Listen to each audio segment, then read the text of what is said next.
আপনি কি কর্কট কিংবা বৃশ্চিক রাশির জাতক বা জাতিকা?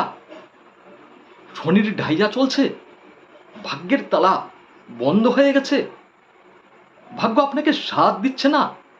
এই কাজটি করুন।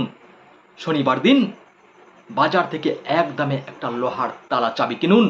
তবে কেনার সময় দেখে নেবেন তালাতে যেন চাবি না দেওয়া থাকে, কারণ ভাগ্যের তালা আপনি খোলার চেষ্টা করেছেন, আপনি করতে পারেননি। তারপর বাড়ি চলে আসুন এবং ওই তালা চাবি আপনার বাড়ির বাবা কিংবা ভাই রাত 12টার পর শনি মন্দিরে যে দান করে রেখে আসুন। তারপর দেখবেন ভাগ্যের তালা আপনার খুলে যাবে, ভাগ্যের চাকা আপনার 360 ডিগ্রি ঘুরে যাবে। আমি শ্রী সুজয় শাস্ত্রী কথা দিলাম। নমস্কার, ভালো থাকবেন, সুস্থ থাকবেন। দেখা হবে পরবর্তী ভিডিওতে।